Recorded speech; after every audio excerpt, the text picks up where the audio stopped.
ستوب. وقف فورا كل حاجة بتعملها. أيوة دلوقتي عاوز كل تركيزك معايا. تمام. اختار يلا أهم علاقة في حياتك. أهم علاقة، علاقتك مع مراتك، علاقتك مع جوزك، علاقتك مع أبوك أو أمك، علاقتك مع أولادك، علاقتك مع صاحبك، علاقتك مع حبيبتك، رئيسك في الشغل، زميلك في الجامعة. اختار يلا. اخترت؟ كويس جدا. جاوب بقى على السؤال ده. في العلاقة دي انت بتلعب دور مين؟ دور الضحية ولا دور الجاني ولا دور المنقذ؟ بتلعب دور الشخص اللي بيضحي بنفسه في سبيل الطرف التاني وبيعمل كل حاجة يقدر او ما يقدرش عليها عشان يساعده ويرضيه من غير اي مقابل ولو كلمة حلوة او حتى نظرة شكر. الشخص اللي بيقدم الطرف التاني على نفسه في كل حاجة طول الوقت. الشخص اللي بيدي باستمرار ومش مستني ياخد. الشخص اللي بيدوق كل ليلة وكل يوم علشان غيره يتهنى ويرتاح وينام قرير عين. ده حضرتك اسمه دور الضحية. ولا بتلعب دور الشخص اللي بيدي أوامر كتير ومتوقع من طرف العلاقة الآخر إنه يكون مطيع ويسمع الكلام وما يقولش لأ. الشخص اللي شايف إنه من حقه يعمل أي حاجة في أي وقت بغض النظر عن تأثير ده على غيره. الشخص اللي بيستنى من الآخرين العطاء والبذل والسماح بدون حدود وبدون ردود. الشخص اللي مش بيرضى بسهولة. الشخص اللي غضبه صعب وقاسي واللي محتاج اعتذار ولا اعتذار علشان يرضى وإثبات ورا إثبات عشان يصدق. ده يا فندم اسمه دور الجاني اللي غالبا مش هتشوف نفسك فيه دلوقتي، لكن ما تستعجلش. ولا بتلعب دور الشخص اللطيف الطيب الحنين اللي بيساعد الآخرين بكل سخاء، يقدم لهم الحلول ويجاوب لهم على الأسئلة، ياخد بإيديهم ويرمي لهم أطواق النجاة. الشخص المحبوب المرغوب المنتظر المخلص اللي بيسمع الكل ويفهم الجميع ويحاول دون وقوع الأذى، بيطبطب على ده ويمسح دموع ده ويربط على كتف ده. الشخص الهادي العاقل الرزين، الشخص الناصح القريب الحكيم. وده بقى يا سيدي اسمه دور المنقذ. عرفت تحدد دورك في العلاقة اللي اخترتها ولا لسه؟ طيب خد عندك الأب القاسي العنيف اللي بيشخط وينطر عمال على بطال، اللي مش بيرضى، اللي ترتجف أوصال ولاده وتهتز أركان بيته ويطير الشرر من عيونه في ساعات غضبه، اللي كلمته مش بتنزل الأرض، اللي بيزعم إنه يعرف مصلحة ولاده أكتر من نفسهم، واللي بيدي لنفسه الحق في تقرير مصيرهم بناء على رؤيته الشخصية المتفردة. ده بيلعب دور الجاني.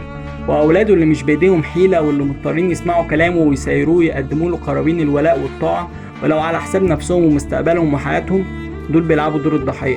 والأم اللي بتحاول طول الوقت تهدي الأمور وتحل المشاكل وتحمي الولاد من أذى الأب وتحمي الأب من تمرد الولاد علشان جو البيت يستقر وحالة البيت تتحسن.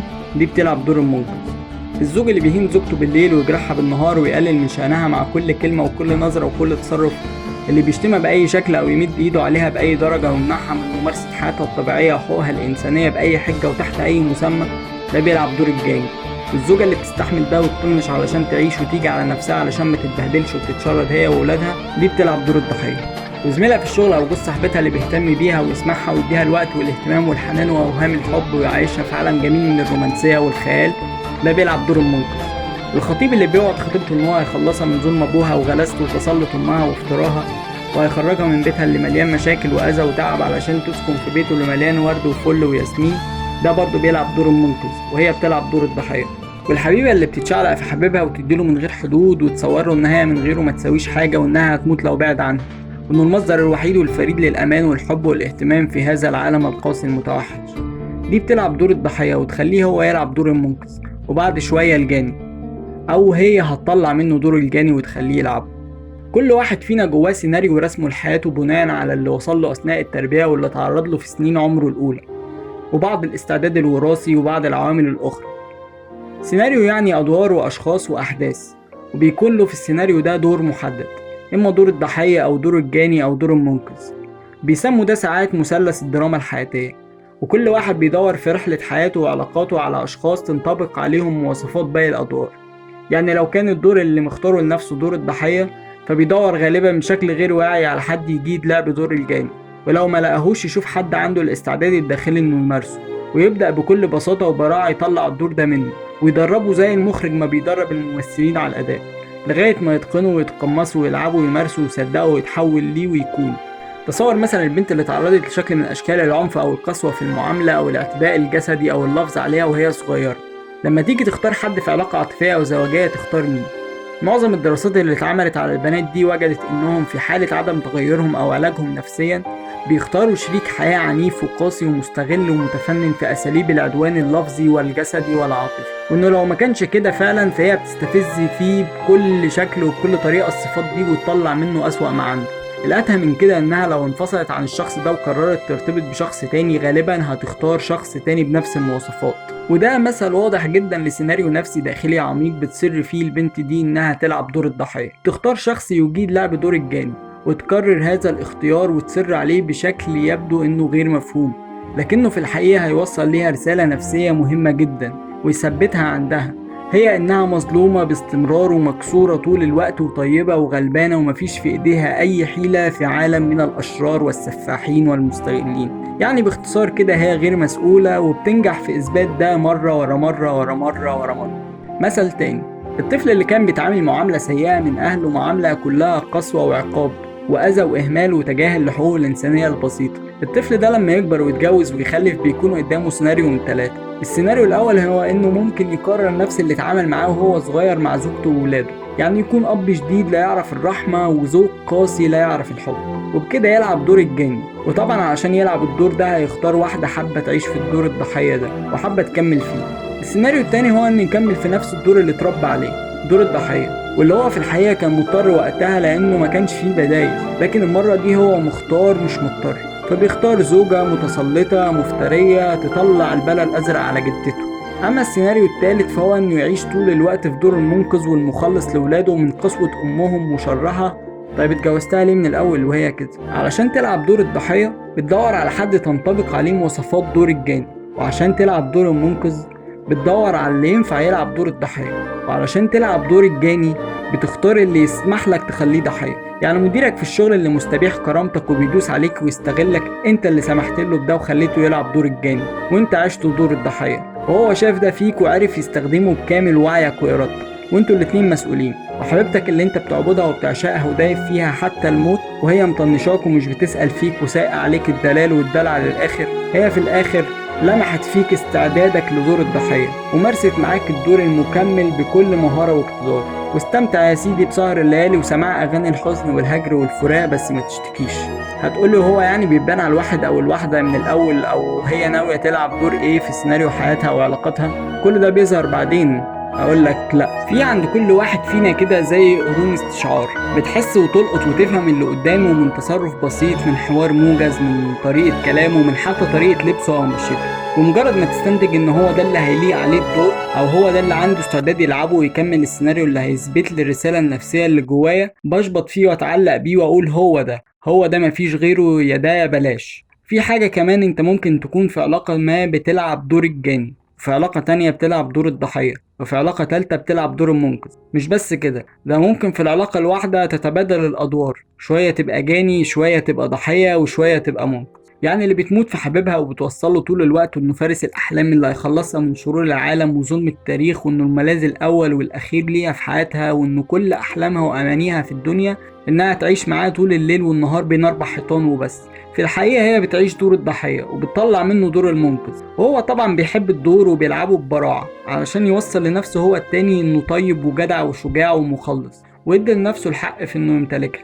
المنقذ بيدي لنفسه الحق بعد شوية انه يمتلك الضحية ويتحول لجاني، علشان كده لما يجمعهم بيت واحد وتدور الأيام دورتها هتشتكي منه مر الشكوى إنه مسيطر عليها وبيخنقها وبيمنعها من الخروج ومش موافق إنها تشتغل، وبيتأمر عليها في اللبس والحركة والمكياج والكلام مع الأصحاب والجيران وصباح الفل. يعني مش بس كده، الأصعب من كل ده بقى إنك غالبا بتلعب دور وبتكون متصور إنك بتلعب دور تاني. يعني الأم اللي قررت تفني نفسها علشان ولادها وتموت بالحياة علشان هم يعيشوا وتديهم كل الوقت وكل الجهد وكل المشاعر على حساب نفسها وحقوقها وحياتها، دي بتعيش دور الضحية ومتصورة إنها بتعيش دور المنقذ، لكن هي في الحقيقة بتيجي على نفسها وعلى ولادها، وساعات كتير جدا بتزرع فيهم الإحساس بالذنب لأنها ضيعت عمرها علشانهم وحرمت نفسها من أجلهم وضحت بحياتها في سبيلهم. ويا فرحتي بطالب ثانوية عامة اللي جاب مجموع عالي ودخل كلية الطب علشان يفرح أبوه ويسعد أمه ويدفع تمن تعبهم وتضحياتهم ويحقق أحلامهم ويلون أمانيهم، ومع ألف سلامة لحياته وأحلامه ومستقبله الحقيقي. وأهلا بيه مريضا مثاليا للاكتئاب والقلق والفصام واضطرابات الشخصية. وصاحبك او حبيبك او شريك حياتك اللي بياخد قراراتك بالنيابة عنك ويعرض عليك خدماته عمال على بطال ويحقق لك كل طلباتك من قبل حتى ما تطلبها. هو فرحان جدا بدور المنقذ وانت مستمتع بالدور السلبي اللي مفيهوش اي مسؤولية، لكنك هتكتشف بعد شوية انك معتمد عليه اعتماد مطلق وماشي في ضله وما تقدرش تتنفس في عدم وجوده، وانه في الحقيقة جنى عليك وامتلكك وعمل بينك وبينه حبل سري انقطاعه يعني الموت. على فكرة اوعى تفتكر ان في دور فيهم احسن من التاني او ان دور منهم مرغوب ومفضل عن غيره، بالعكس كل دور جواه كمية هائلة من المصائب والبلاوي والاذى والضرر للنفس وللتانيين. اللي بيلعب دور الضحية بيلعبه علشان يثبت لنفسه ويحس قدامه انه دايما مظلوم ومغلوب وعديم الحيلة، فيهرب من المسؤولية والإحساس بالذنب ويصدر الإحساس بالذنب ده لأي حد تاني غيره. واللي بيلعب دور المنقذ هو في الحقيقة بينصب شباكه حواليك علشان يمتلكك بعد شوية ويستبيح أرضك. واللي بيلعب دور الجاني ده حد بينتقم من نفسه ومن الحياة ومن الناس التانيين في شخصك ومن خلالك. إيه الأخبار دلوقتي؟ عرفت أنت بتلعب دور مين في علاقات حياتك؟ اكتشفت السيناريو اللي أنت رسمه لنفسك وبتكرره باستمرار كل يوم؟ فتحت عينك وشفت؟ طيب نعمل إيه بقى؟ اولا اوعى تندم، بالعكس احمد ربنا انك شفت وعرفت. اي رؤية جديدة ممكن يكون معاها شوية ألم وساعات ألم كبير وصعب. ثانيا وقف فورا ممارسة هذا الدور المؤذي ليك ولغيرك.